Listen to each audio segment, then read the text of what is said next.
Alright guys, I'm taking you through the entire process of this build, whether you want to go or not. Right now, the chassis that I painted yesterday is getting added detailing, and just to give something more visually interesting to look at underneath, as this is a car that is, the owner is a guy who restored it, slightly customized, you know, just did a little bit of extra work to make it look really nice. And here we have, what I'm doing right now is using the airbrush to paint in the subframe and suspension components. Alright, just had to kill the audio system there. I usually have something playing while I'm working. Usually I'm watching a video of another builder.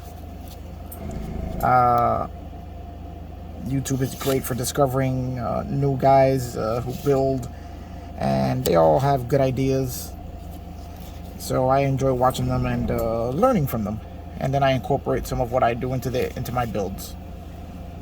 Now what I'm doing here is painting in the wheel wells, the front suspension components, what little there is there, and the subframes that run under the chassis.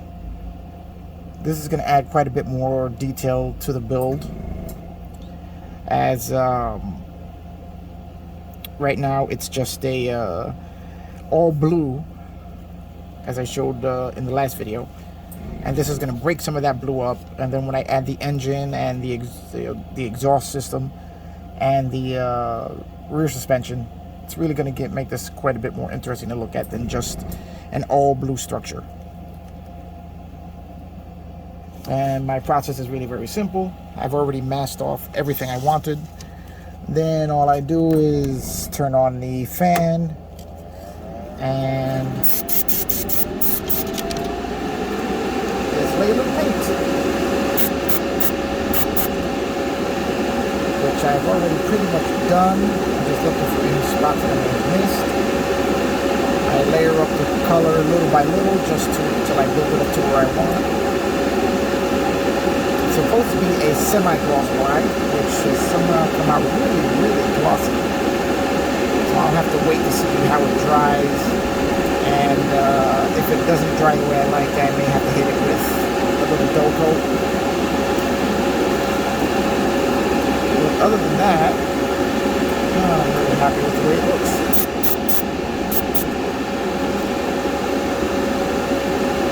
Now let's move on to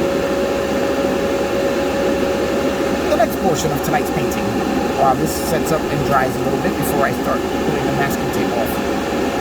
I'll probably let it sit maybe like 10 minutes, 15 minutes so that the paint dries off a little bit. Then I like to pull the masking tape off so I can see what I'm doing, if anything seeped in underneath.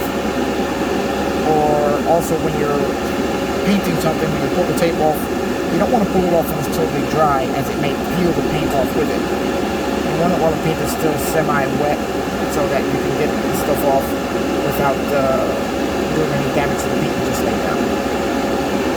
Alright, now we're going to move on to the next item of painting.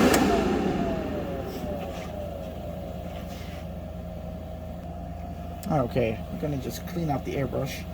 Very important in between paint that you clean it all out,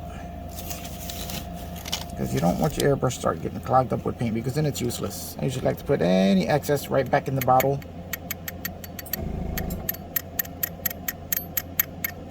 I'm still sort of new to airbrushing, but in the little bit of time that I've spent doing it, I found that it is a much more economical way to paint, especially when you're doing small details, than using large spray cans. And the Tamiya paints, with just enough thinner in them, I usually like to thin them probably close to 50-50. They spray fantastically.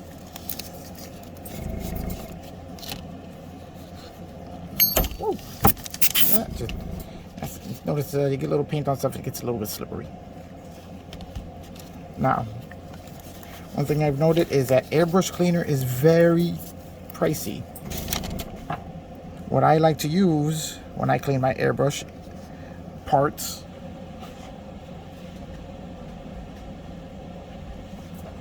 I keep a small container of windshield washer fluid handy, as I found out that some of the info I've gotten from, you can see here how it's breaking up the paint right away that's in the cup.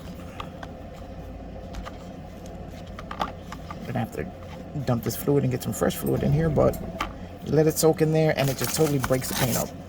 The alcohol in there just causes all the paint to go.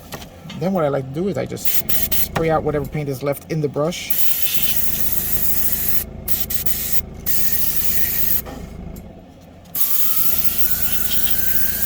There's usually quite a bit left in there. Before I start cleaning the brush out itself, I get all the excess out by spraying it out. This is a method I found for me that really works well to clean out the airbrush. Alright, let's just hold on for a second here. Okay, now I decided to build the Buick V6 as a display piece, as I'm using the 4-cylinder on this build. So basically what I'm going to do is just put a little color on the V6 and give you guys an idea of airbrushing if you've never done it. Now, got to be very careful that you don't over thin the paint, because then it just runs all over the place and it doesn't cover very well. What I did was give the motor an undercoat of black to add a little shadow to it as I'm painting. The transmission is already done, so let's just go ahead and dive right in.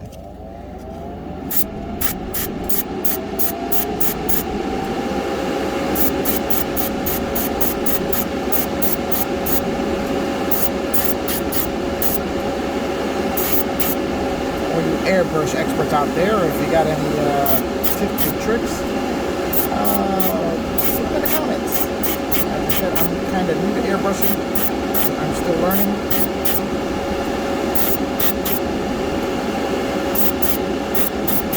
As the parts that I painted previously, I over-thin the paint. If you over-thin the paint, it's going to run everywhere. So you want to make sure you get the mixture just right. Everyone says the consistency of milk is what works, and I found that that's pretty much 100% dead on.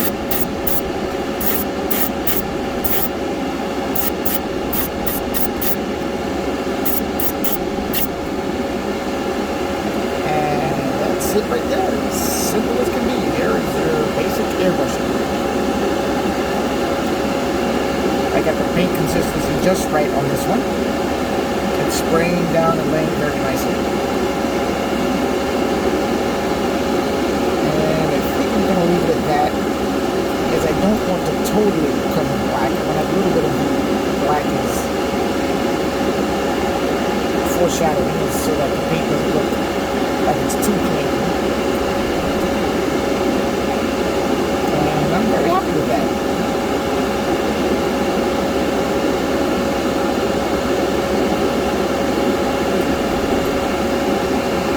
Now, one of the beauties of getting the paint mixture just right is that the paint isn't too wet and runny, because then it just gets all over the place, as I had happen on the other car, on the other part that I just painted. Luckily, I was able to clean that off with a little bit of the paint thinner, the Tamiya X20 thinner. Cleaned the paint off very nicely over the lacquer that I sprayed on it. The blue was a lacquer Tamiya paint, and using the X28 thinner for the acrylic didn't damage the lacquer at all, and I cleaned it right up. And so that part is pretty much done. Very simple. I know airbrushing is kind of scary, and it still is to me too, since I'm kind of new at it, but it's very nice tool. I like it a lot.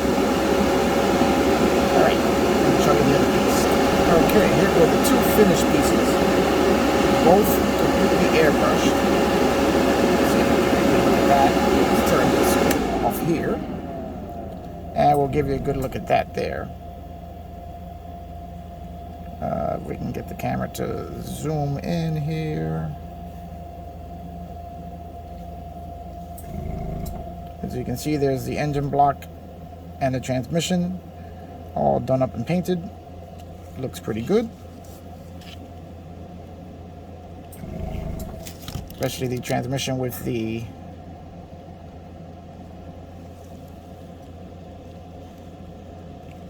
weathering detail that I like to put on all my builds.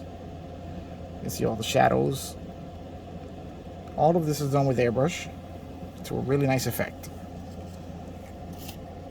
Now we can see all the details that I've added to the chassis. You can see the subframe connector there. Everything is done up. The blue was spray painted. That's from a can. That's a Tester's cobalt blue. Not cobalt blue. What was the name of that?